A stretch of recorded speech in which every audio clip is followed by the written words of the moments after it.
কি ব্যাপার দাদা, প্রায় আধ ঘন্টা ধরে ট্রেনটা দাঁড়িয়ে আছে, এগোচ্ছেই তো না। কি সমস্যা বলুন তো? পিছন থেকে কি ধাক্কা দিতে হবে নাকি? সেটাই তো মনে হচ্ছে, ধাক্কা না দেওয়া ছাড়া এই ট্রেন আর এগোবে না।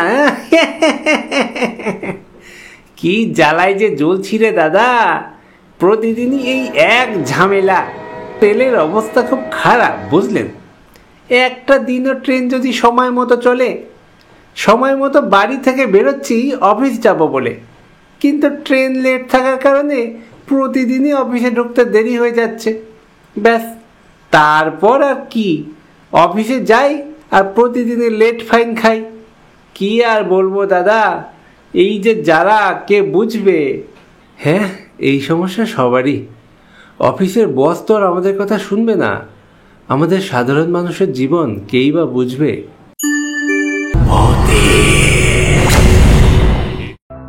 দেবীপুরে আমার দিদির বাড়ি। প্রায় বছর খানেক হলো ওদের বাড়িতে যাওয়া হয় না। দিদি জামাইবাবু বারবার ফোন করে ওদের বাড়িতে বেড়াতে যাবার জন্য বলছে, কিন্তু কাজের চাপে সময় হয়ে ওঠে না। অফিসের বসকে অনেক বলে কয়ে দুটো ছুটি ম্যানেজ করলাম। দিদিদের গ্রামে এক কালী পুজো আছে আগামীকাল। বেশ ধুমধাম করে পুজো হয় সেখানে। আশেপাশের গ্রাম থেকে লোকজন এসে বেশ জমজমাট হয়ে ওঠে জায়গাটা। সেই পুজো উপলক্ষেই দিদির বাড়ি বেড়াতে যাচ্ছি। আর মাত্র একটা স্টেশন পরেই দেবীপুর। কিন্তু হঠাৎ এখানে এসে ট্রেনটাকে থামিয়ে দিল। বেশ বিরক্ত লাগছে ট্রেনে বসে থাকতে। হয়েছে হয়েছে, সবুজ সিগন্যাল হয়েছে, এইবারে ছাড়বে।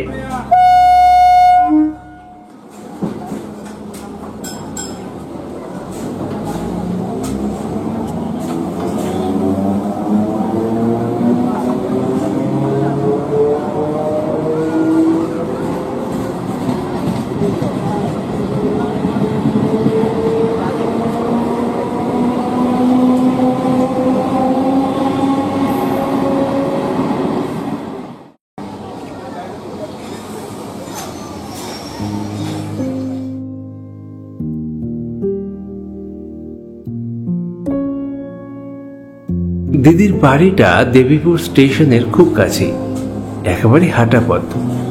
হাঁটতে হাঁটতে পৌঁছে গেলাম সেখানে।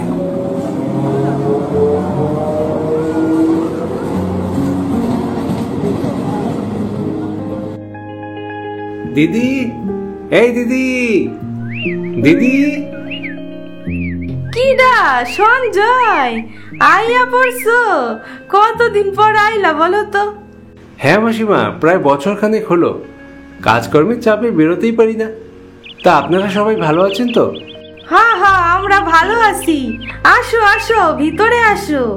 বৌমা, ও বৌমা, তোমার ভাই আইছে তো, তাড়াতাড়ি আসো।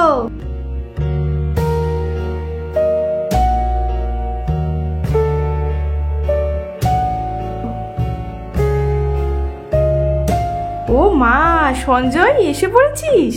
আয় আয়, ভেতরে আয়। হ্যাঁ হ্যাঁ, যাও ভিতরে যাও, হাত মুখ ধুইয়া কিছু খাইয়া নাও। সে কোন সময় বাড়ি থেকে বাইরে এসো? হ্যাঁ যাচ্ছি। তবে মাসিমা, আপনার হাতের মুড়ি ঘন্টটা কিন্তু অবশ্যই খাবেন। আচ্ছা আচ্ছা, খাওয়াবানে। মাসিমা মানে দিদির শাশুড়ি মা বেশ ভালো মানুষ। ওনার হাতের মাছের মাথা দিয়ে মুগের ডালের মুড়িঘণ্ট বেশ ভালো লাগে আমার। এখানে আমি যতবার আসি ততবারই খাই।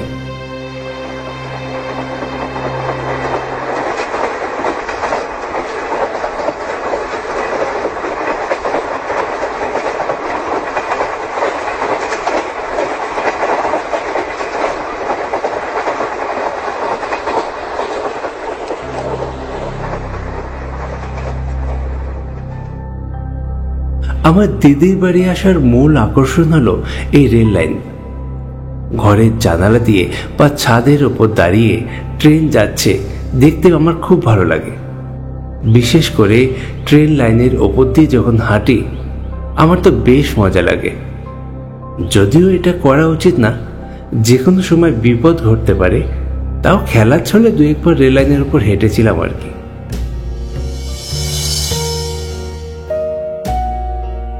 আরে দিদি, নতুন এসি, ফ্রিজ, ফ্যান, কি ব্যাপার রে? ওই তোর জামাইবাবু প্রমোশন পেয়েছে তাই কিনেছে। তুই আয়, খেয়ে যা।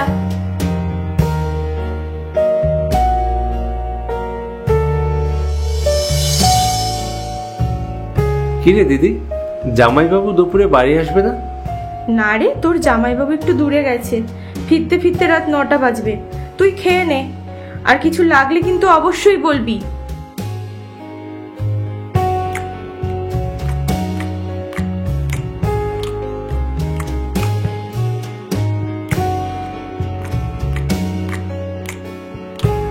দুপুর বেলা খাবার খেয়ে বেশ জমিয়ে একটা ঘুম দিলাম। না ঘুমিয়ে কি বা করতাম, কাজকর্ম তো কিছু নেই এখানে আমার। বাড়িতে মানুষ বলতে শুধু দিদি আর তার শাশুড়ি মা। জামাইবাবু বাড়িতে থাকলে না হয় অন্যরকম, তার সাথে আড্ডাই আর কি করে কিছুটা সময় কাটিয়ে দিতাম।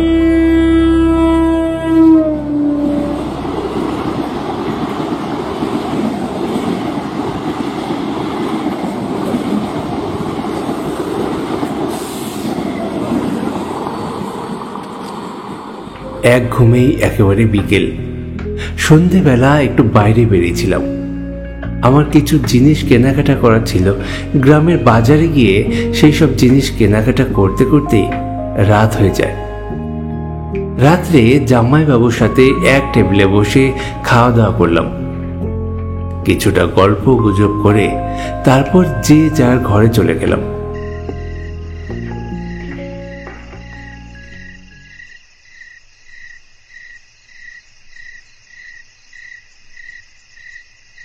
অনেক রাত পর্যন্ত বিছানায় এপাশ ওপাশ করছি, কিন্তু ঘুম কিছুতেই আসছে না।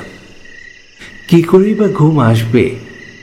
দুপুরে প্রায় 2 ঘন্টা ঘুমিয়েছি, এখন এত সহজে তো ঘুম আসবেও না।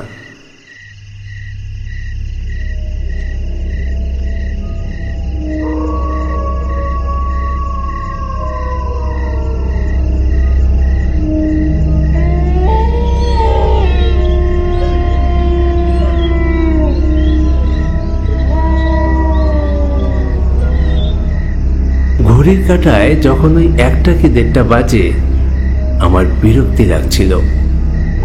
কতক্ষণই বা এইভাবে শুয়ে থাকবো?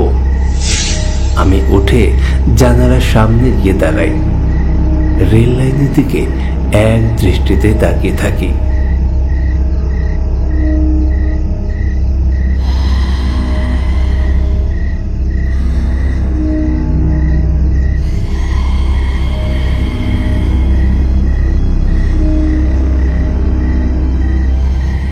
খুব ভালো হাওয়া আসছিল সেখান থেকে। শীতল হাওয়ায় প্রাণটা যেন জড়িয়ে যাচ্ছিল আমার। রেল লাইনের দিকে তাকিয়ে থাকতে থাকতে আমার মনে হচ্ছিল রেল লাইনের উপরে কেউ একজন বসে আছে। বেশ অনেকক্ষণ ধরে তাকিয়ে দেখছি আমি তাকে।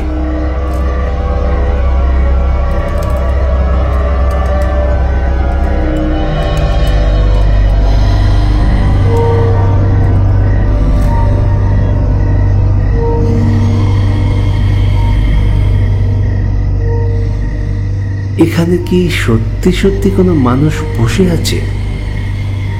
থাকাটা অস্বাভাবিক নয়, আশেপাশে অনেক ঘরবাড়ি রয়েছে, সেখানকারই কেউ একজন হয়তো রেল লাইনে এসে বসেছে।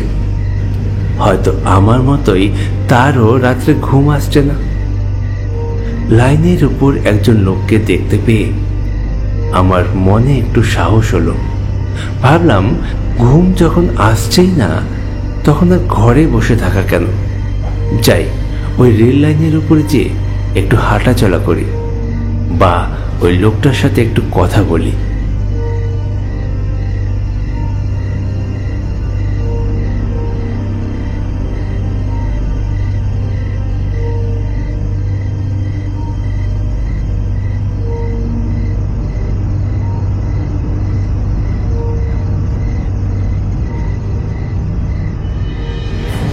আমি ঘরের বাইরে বেরোলাম এবং রেল লাইনের পাড়ে যেয়ে ওই লোকটির পাশে যেয়ে বসলাম।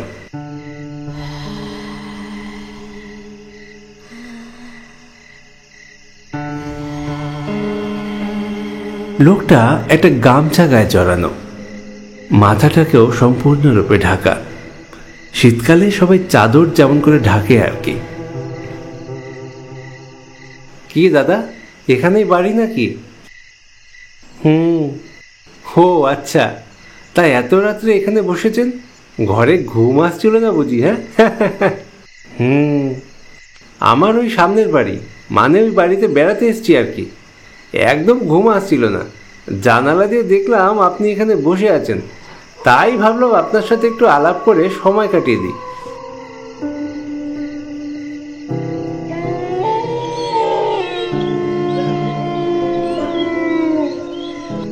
এখানে আসার পর থেকে আমি একটা বিষয় লক্ষ্য করলাম, লোকটা আমার সাথে একটাও কথা বলছে না। আমি যাই জিজ্ঞাসা করছি বা কথা বলছি, সে শুধু হ্যাঁ বা হুতে জবাব দিচ্ছে।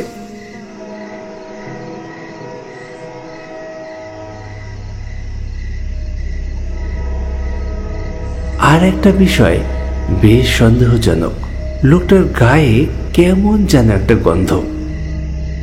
এই গন্ধটা আমার পরিচিত নয়, অদ্ভুত ধরনের এক গন্ধ, যে গন্ধটা নাকে আসতেই আমার সারা শরীর কেমন যেন অবশ হয়ে আসছিল।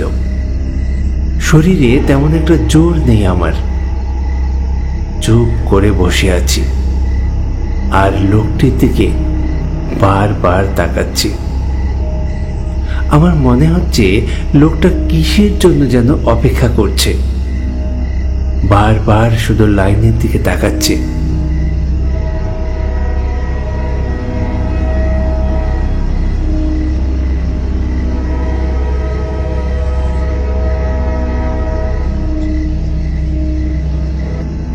সময় যখন রাত 2টো কি 2:30 হবে, দূর থেকে ট্রেনের হর্নের শব্দ ভেসে আসছে। ট্রেন আসবে এক্ষুনি, এটা নিশ্চিত হতেই লোকটা উঠে দাঁড়ালো।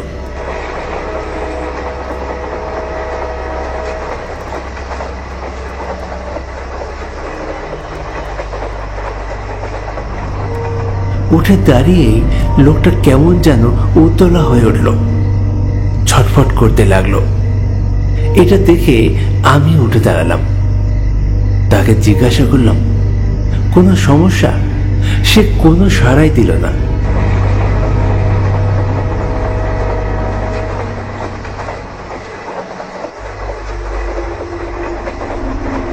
ট্রেনটা কাছাকাছি আসতেই সে ট্রেনের দিকে দৌড়তে শুরু করলো। মনে হচ্ছে লোকটা আত্মহত্যা করতে যাচ্ছে।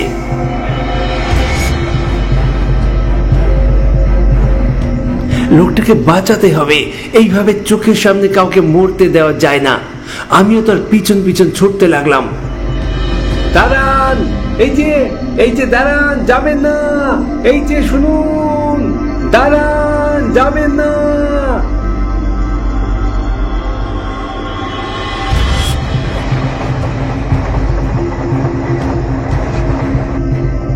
ট্রেনটা আরো কাছে আসতেই লোকটা ঝাঁপ দিল ট্রেনের সামনে। সঙ্গে সঙ্গে একটা ভয়ঙ্কর আর্তনাদ, একটা প্রাণ ফাটা চিৎকার।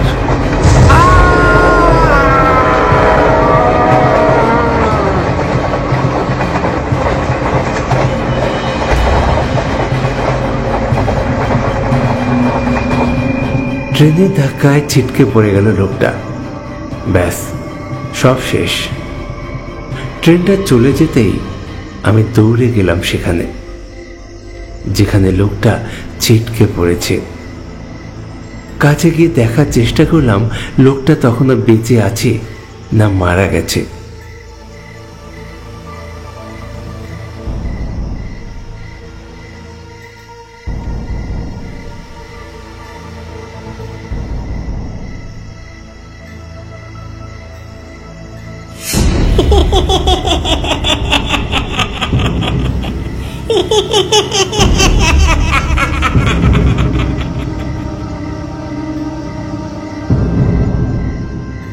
এতক্ষণে আমি বুঝতে পারলাম ওটা কোনো মানুষ ছিল না, এটা একটা ভূত।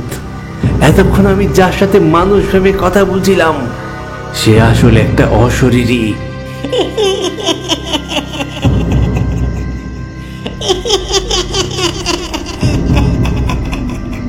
ভয়ে আমার হাত পা কাঁপতে শুরু করেছে। ওই ভূতের বিকট হাসি আমি আর সহ্য করতে পারছি না।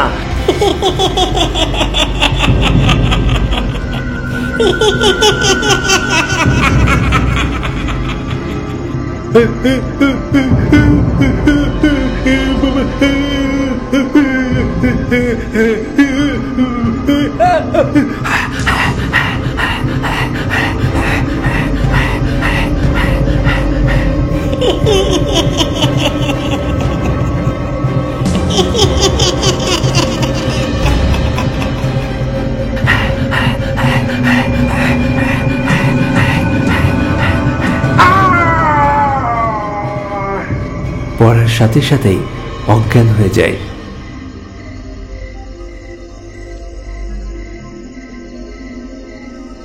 সঞ্জয়, এ সঞ্জয়, সঞ্জয়! আমার যখন জ্ঞান ফেরে দেখতে পাই ঘরের বিছানার ওপর শুয়ে আছি। আমার দিদি আমাকে জলে ছিটে দিচ্ছে আর ডাকছে, সঙ্গে জামাইবাবু এবং মাসিমাও দাঁড়িয়ে। দিদি আমায় বলছে, কি রে সঞ্জয়, তুই বাইরে কেন গিয়েছিলি? ভাগ্যিস তোর জামাইবাবু জানলা দিয়ে বাইরে তাকিয়েছিল, তুই দৌড়তে দৌড়তে পড়ে গেলি। সঙ্গে সঙ্গে তোর জামাইবাবু যেয়ে তোকে তুলে নিয়ে আসে, না হলে যে কি হতো আজকে। সব সময় লাইন দিয়ে ট্রেন চলাচল করে। আমি আর কাউকে কিচ্ছু বললাম না। কিছু বলবার মতো অবস্থাতেও আমি ছিলাম না তখন। গায়ে প্রচণ্ড জ্বর, শরীর ভীষণ দুর্বল লাগছিল। আমি আবার চোখ বন্ধ করে ঘুমিয়ে পড়লাম। সেদিন সারা রাত দিদি আমার সেবা যত্ন করেছিল। সকালবেলা ডাক্তারের কাছে নিয়ে গেছিল। তার 2 দিন পর আমার জ্বর কমেছিল। প্রচণ্ড ভয় পেয়েছিলাম সেই রাত্রে। পরে অবশ্য দিদিকে সব ঘটনা বলেছিলাম এবং দিদি সেই কথা মেনেও নিয়েছিল। এইরকম ঘটনা নাকি সেই গ্রামে অনেকের সাথেই ঘটেছে। নমস্কার দর্শক বন্ধু, আমি সুব্রত। সবাই কেমন আছেন? আশা করি সকলে ভালো আছেন। গত সপ্তাহের গল্পে যারা যারা কমেন্ট করেছিলেন সেই কমেন্ট থেকে 10 জনের নাম আমি এই মুহূর্তে বাছাই করে বলছি। সেই 10 জন হলেন পূর্ব মেদিনীপুর থেকে সুদীপ চক্রবর্তী, হলদিবাড়ি থেকে ভবতোষ বিশ্বাস, বাংলাদেশ থেকে অভি কুমার জয়, নিউ ব্যারাকপুর থেকে কৃষাণু বর, বাঁকুড়া থেকে রাধারানী দাস, বালি হাওড়া থেকে রাখি ভট্টাচার্য, বলাগড় থেকে প্রীতি দাস, বাংলাদেশ থেকে প্রীতি ও পৃথিবী, কালনা থেকে সুলেখা দাস, নদিয়া থেকে শ্রীতমা মুখার্জি। এছাড়াও যে সকল দর্শক বন্ধু আছেন যারা যারা কমেন্ট করেছেন এবং আমাদের ভিডিও প্রতিনিয়ত দেখছেন, তাদেরকে অসংখ্য ধন্যবাদ। আপনারা ভালো থাকুন, সুস্থ থাকুন, আমাদের ভিডিও দেখতে থাকুন। আজকের মতো এখানে শেষ করছি। পরবর্তী গল্প নিয়ে ফিরছি খুব তাড়াতাড়ি। প্লিজ সঙ্গে থাকুন।